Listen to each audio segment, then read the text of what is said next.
Iya teman-teman, bertemu lagi dengan channel Tukang Tracing ya. Oke, di pertemuan kali ini kita akan membahas perbedaan warna RGB dan CMYK. Soalnya banyak nih yang nanya ya, seputar perihal ini. Banyak yang nanya gini, Bang, kalau untuk upload di Instagram itu formatnya pas ngedesain RGB atau CMYK gitu. Misalnya bang, kalau kita mau buat banner itu CMYK atau RGB gitu. Jadi pertanyaan-pertanyaan kayak gitu biasanya sering muncul ya di lihat di forum-forum ataupun di kolom komentar dari channel Tukang Tracing gitu. Nah, ini pendapat pribadi ya tentang perbedaan kedua format warna tersebut antara CMYK dan RGB. Nah, langsung saja apabila teman-teman bingung, kita simak untuk lanjutan videonya setelah yang satu ini.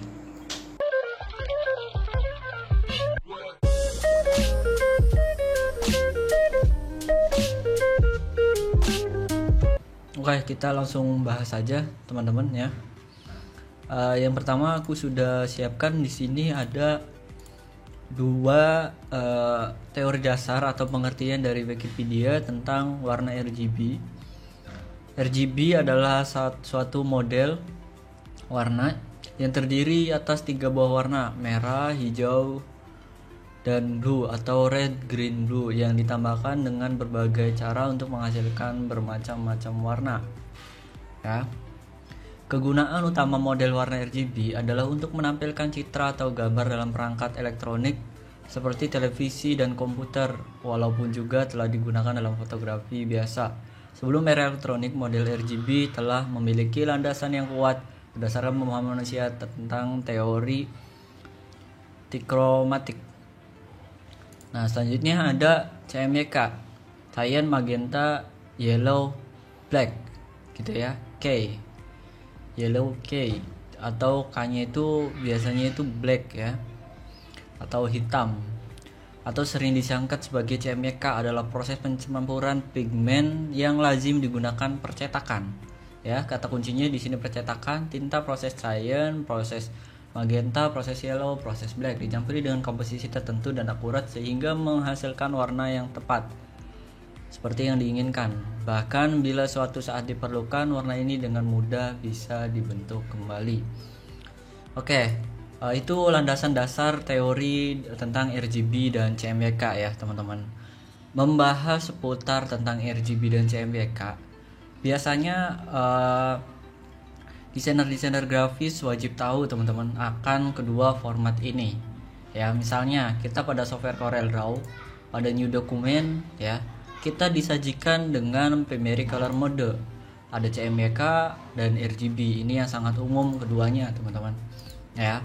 Dan teman-teman mungkin sering bingung juga ketika kita ingin mendesain, kita pakai mode RGB atau CMYK. Nah, itu tergantung keperluan lagi teman-teman. Ya, sesuai dari teori tadi, bahwasanya yang CMYK itu adalah untuk format percetakan dan RGB itu untuk format monitor. Ya, jadi teman-teman jangan sampai kebalik untuk antara RGB dan CMYK ini. Ya. Misalnya kita gunakan yang pertama gunakan RGB, yang kedua kita gunakan CMYK. Kalau di CorelDRAW kita cek perbedaannya teman-teman. Ya, yang RGB itu pada color palette di sini, ya itu cenderung lebih terang, memang lebih terang daripada warna CMYK. Ya, di sini pun warna-warna dominannya terang banget teman-teman. Nah, dan RGB ini ya teman-teman dikhususkan untuk mendesain ya untuk keperluan digital, misalnya untuk upload Instagram, untuk upload Facebook, atau untuk preview ke klien.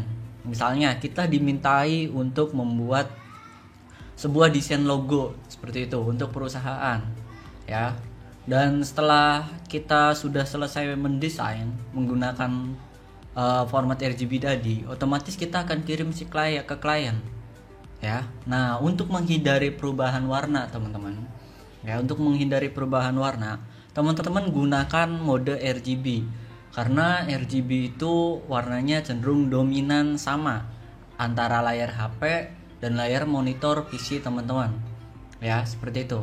Kalau misalkan kita menggunakan CMYK untuk keperluan digital, itu kurang tepat. Sebetulnya sah-sah saja, tapi kurang tepat.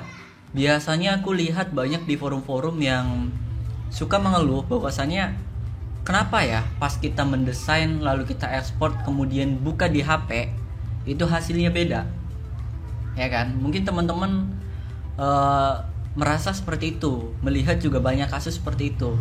Begitu kita mendesain pada monitor kita, misalnya sudah dibuat warnanya sedemikian rupa dan menurut kita itu sudah bagus. Nah, hanya gara-gara kita salah menentukan pada file pertama kali untuk primary modenya, itu berpengaruh untuk hasilnya nanti, teman-teman ya. Jadi kalau misalkan untuk keperluan digital, kita ya udah pakai mode RGB. Kalau untuk keperluan cetak, kita gunakan CMYK. Misalnya kita ingin ingin mendesain sebuah undangan gitu ya, ataupun mendesain sebuah banner. Nah, yang diperuntukkan untuk dicetak biasanya ya, yang diperuntukkan untuk dicetak. Nah, itu teman-teman dianjurkan untuk menggunakan warna mode CMYK ya, karena CMYK tersebut adalah format untuk percetakan. Oke? Dan bisa dilihat juga di sini cenderung lebih gelap, teman-teman, antara hitam pekatnya dari si CMYK ya, dan hitam si pekatnya dari si RGB. Nah, ini beda sejauh, teman-teman. Padahal kalau kita airdrop semua nilainya sama, black ya. Di sini nilainya semuanya paling atas gitu. Nah, kenapa bisa beda seperti ini? Karena yang bagian ini adalah CMYK. Nah, yang untuk CMYK ini untuk format printer. Ketika kita di print ataupun dicetak, itu hitamnya akan pekat. Ya, walaupun kita di monitor hitamnya kurang pekat, tapi nanti setelah dicetak hitamnya itu akan pekat. Ya, tergantung dari hitam dari kualitas tinta si printernya tersebut. Nah, begitupun sebaliknya.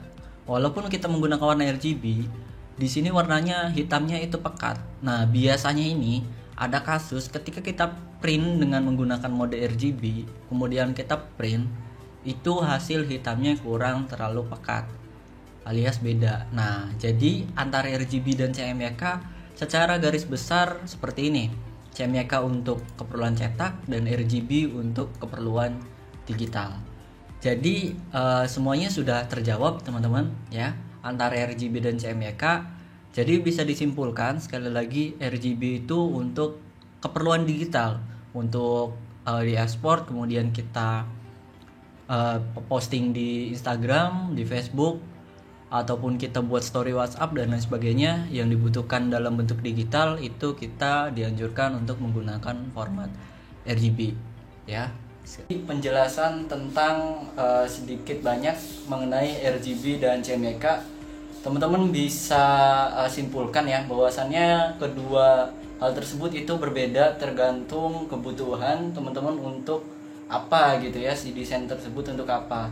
Nah, itu sekali lagi aku tekankan untuk pribadi sendiri. Kalau teman-teman punya pendapat sendiri atau punya pendapat pribadi, teman-teman bisa ketikkan di kolom komentar di bawah ini ya, dan jangan lupa bagikan video ini ke grup-grup Facebook, grup WhatsApp, ataupun ya grup Telegram dan grup-grup semacamnya gitu, supaya memberikan terus manfaat yang berguna bagi sesama pelaku desain. Oke, sampai bertemu di video selanjutnya. Terima kasih.